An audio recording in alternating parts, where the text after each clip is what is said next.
You know that feeling. You're back in the same spot, staring at the same screen, with that familiar sinking feeling in your gut, a mix of frustration and just giving up. Maybe for you, it's that same argument with the same person that always ends in the same frustrating silence. Or maybe it's your hand reaching for the fridge, not because you're hungry, but because of that familiar, nameless anxiety. It feels like you're stuck in a loop, a personal Groundhog Day where you keep making the one choice you swore to yourself you'd never make again. And you beat yourself up over it, right? You call it a lack of willpower, a personal failing. But what if it's not actually about the choice you're making right now? What if it's just an echo of a decision you made a long, long time ago? It feels like you're on autopilot, running on invisible tracks that always lead back to the same destination, a place where you end up disappointed in yourself. Welcome to the scene of the crime. And here's the craziest part about this case: you are the victim, the only witness, and the lead detective. And let's be honest, you probably feel like you're the main suspect, too. But are you really the one to blame? Today, we're not here to assign blame. We're here to open a case file. The case of why you, a smart, capable, self-aware person, keep getting stuck in the same life patterns. And I promise you, by the end of this investigation, you're going to see yourself in a completely new light. We're not looking for a culprit, we're looking for the cause. Our first order of business is to interrogate the usual suspects you keep locked up in the prison of self-blame. But what if I told you that all of them, your supposed laziness, your weak willpower, that feeling that you're just not smart enough, what if I told you they all have a rock-solid alibi? Alright, so let's bring in suspect number 1, the one you blame the most: weak willpower. You tell yourself things like, "I just don't have enough self-discipline," or "I'm just a weak-willed person." Sound familiar? If it does, let me know in the comments. I'm genuinely curious how many of us, detectives, are working on this exact same case. But let's take a look at the actual case file. Stanford psychologist Kelly McGonigal, in her landmark book, The Willpower Instinct, compares willpower not to a moral quality, but to a muscle. Think about it: you spent all day making tough decisions at work, you held your tongue during a frustrating traffic jam, you said no to that dessert at lunch. Every one of those actions is like a rep at the gym for your willpower muscle. By the end of the day, that muscle is just fatigued. And demanding it to heroically fight off one more temptation is like asking a marathon runner who just crossed the finish line to immediately run a 100-meter sprint. They're not lazy, they've just completely depleted their resources. When your brain makes that bad choice late at night, it's not betraying you. It's just tired. So willpower isn't the criminal here. It's more like an overworked witness that we keep dragging into the interrogation room for no reason.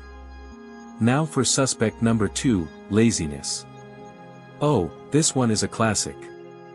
"I'm just lazy, that's why I never start the new thing and always slide back into the old one." Let's pull the lab reports on this one. Our brain is the product of millions of years of evolution, and its number one priority is survival. And the key principle of survival is energy conservation. Your brain is an unbelievable energy miser. It uses about 20% of your body's total energy despite being only 2% of its mass. So for your brain, any chance to save a few calories is the holy grail. And what could possibly be more energy efficient than an action that's been repeated so many times it's become automatic? The old, familiar choice is a wide, smooth, 8-lane superhighway in your head. The new, better choice is a narrow, overgrown jungle path you have to hack through with a machete. Of course your brain is going to choose the highway. It's not being lazy, it's being an incredibly effective energy manager. Blaming your brain for being lazy is like blaming water for flowing downhill. It's just its nature. And finally, let's bring in suspect number 3, the most hurtful one of all, thinking you're just stupid. You ask yourself, how can I be so dumb that I keep falling into the exact same trap? But this suspect has a rock-solid alibi, too. Repeating a choice almost never has anything to do with your IQ. You could be a literal rocket scientist and still find yourself going back to a toxic relationship, again and again. Why? Because that decision isn't being made by the logical, analytical part of your brain, the part that solves for X. This is an emotional trap, not an intellectual error. You know better on a logical level, you can see it all clearly. But the trigger is being pulled somewhere else, in the older, faster, more primal parts of your brain. But here's the thing, while all of these explanations are true, they still don't tell the whole story. The real reason goes deeper, it's baked into the very way your choices are formed. So, we've officially cleared our top suspects. Your willpower isn't weak, it's just a finite resource. Your brain isn't lazy, it's just hardwired to be energy efficient. And your intelligence is perfectly fine. And yet, the crime keeps getting committed, doesn't it? Over and over again. That can only mean one thing, we're missing the real perpetrator. Something else is pulling the strings from the shadows, forcing you back onto that same familiar, frustrating path. It's time to stop interrogating the innocent and look at the real evidence. Because if none of these suspects are guilty, then something else is running the show. And it's been a lot closer than you think. So, let's meet the real mastermind behind all of this. It's not some evil genius hiding in your head. It's a system. An incredibly ancient, brutally efficient, and completely automatic system. We'll call it the Autopilot. Its headquarters, its mission control, is located in a part of the brain neuroscientists call the basal ganglia. This autopilot doesn't think, it doesn't analyze, and it definitely doesn't weigh pros and cons. Its one and only job is to recognize a familiar situation and launch a familiar program to save your thinking brain its precious energy. And it operates on a dead simple, but insanely effective, three-step protocol. Author Charles Duhigg, in his book, The Power of Habit, famously called this the habit loop. And this is the smoking gun in our entire investigation. The first step of the loop is the cue, or the trigger. It can be anything, the time of day, like 11 p.m., which signals it's time for mindless scrolling, a specific emotion, boredom, anxiety, loneliness, a place, the kitchen, the couch, or the sound of a notification on your phone. The cue is like the play button for that old, worn-out program. Your autopilot sees this signal and thinks, aha, I know this routine. Engaging now. You aren't even consciously aware of it, but the gears are already turning. The second step is the routine. This is the pattern of behavior itself. This is the crime we've been talking about. Opening social media, grabbing the cookie, starting the fight, putting off the important project until tomorrow. During this stage, your conscious, rational brain, the part of you that knows better, is often just a passenger along for the ride. The autopilot has already seized the controls and is flying the plane on its usual, predictable course. You might even be screaming from the back seat, no, not this way. We agreed we wouldn't do this again, but you're not the one at the controls anymore. The cockpit door is locked. And then comes the third and most crucial step, the reward. Your brain would never bother repeating an action unless it got something out of it. And here's the kicker, the reward isn't always obvious. Scrolling your feed gives you a micro-hit of novelty and distracts you from anxious thoughts. That sweet treat gives you a quick burst of energy and pleasure. Even starting an argument can give you the illusion of control. And putting off that big project? It grants you immediate relief from doing something difficult. This is the crucial part. The reward is what locks the entire loop in place. Your brain makes a little mental note, okay, program successful. The cue led to a reward. Remember this. Repeat.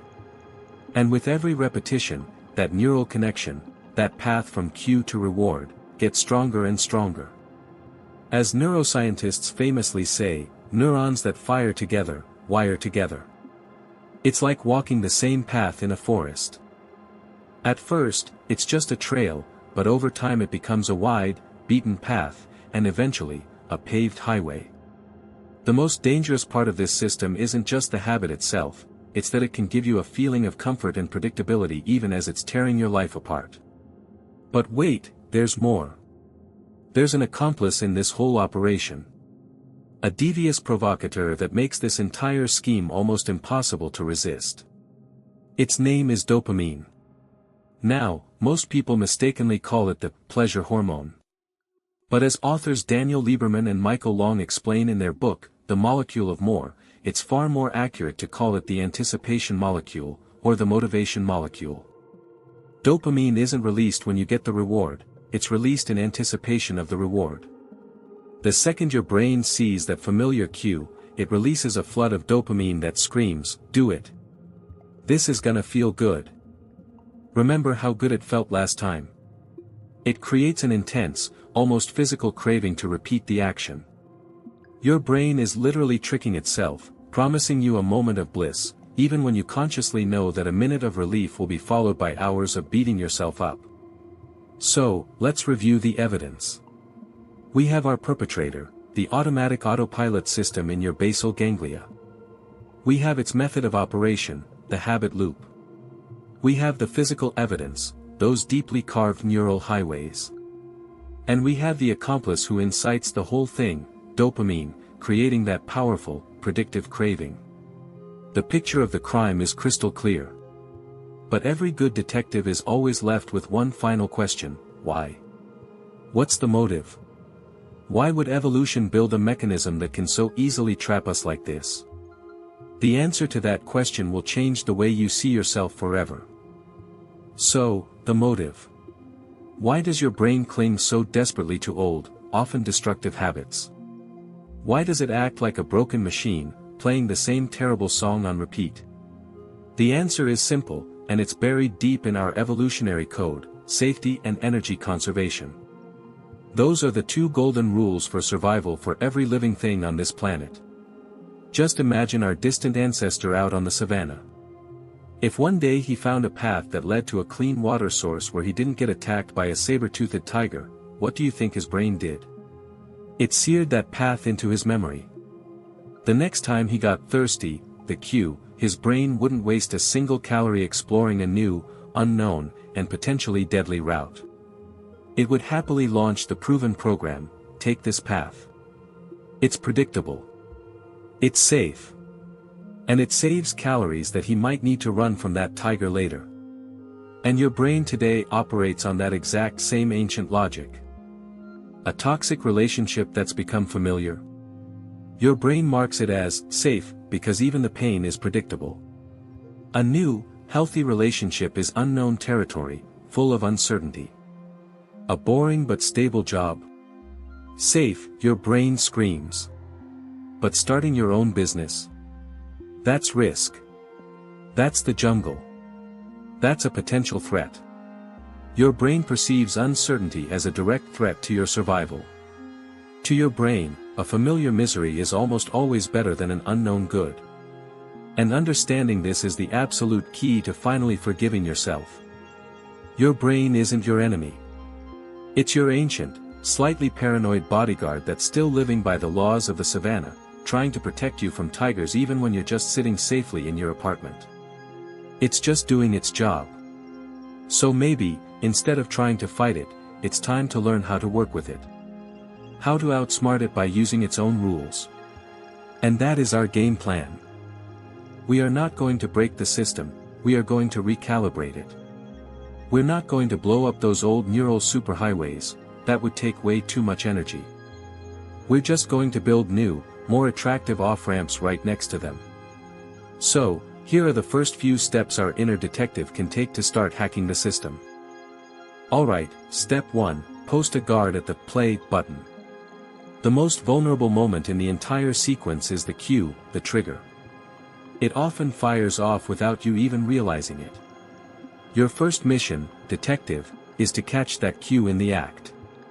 The very next time you feel that pull to do the thing you always do, just stop. For 1 single second. And ask yourself one simple question: what just happened? Did I get bored? Did I see a notification?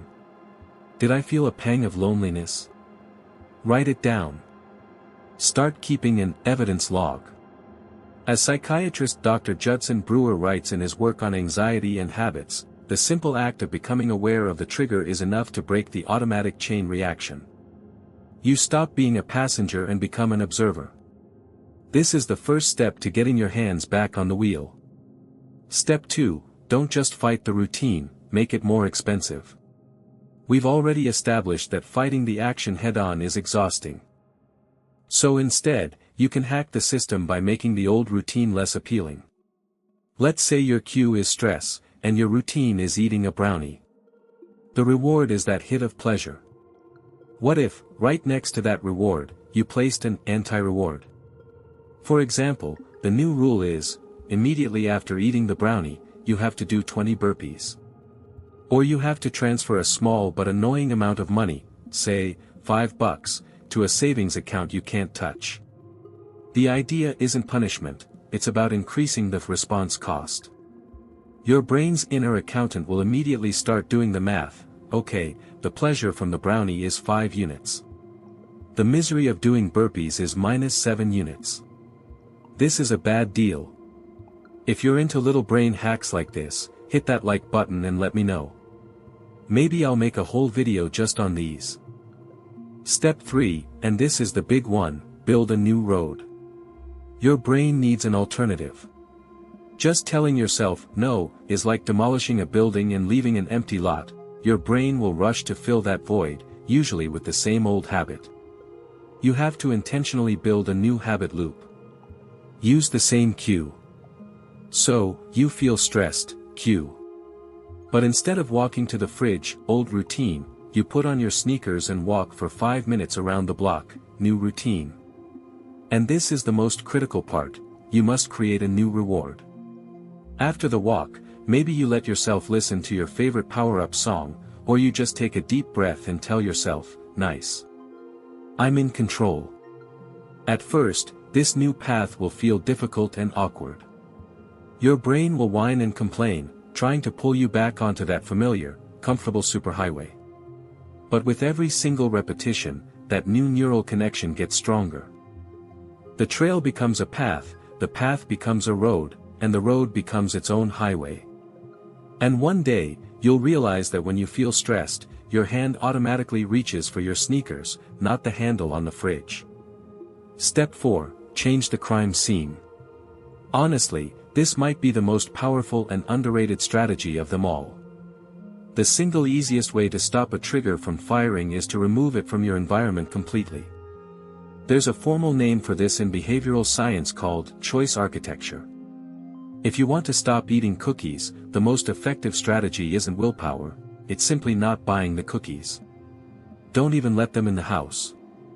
If you want to stop mindlessly scrolling on your phone late at night, stop charging it on your nightstand. Leave it in the kitchen. As James Clear says in his incredible book, Atomic Habits, you do not rise to the level of your goals. You fall to the level of your systems. Your system is your environment. So design it for success. Make the right choice the easy, obvious choice, and make the wrong choice invisible, difficult, and unappealing. Rearrange your furniture. Change your route home from work. Unfollow the social media accounts that trigger your anxiety. Become the architect of your world, not a victim of it.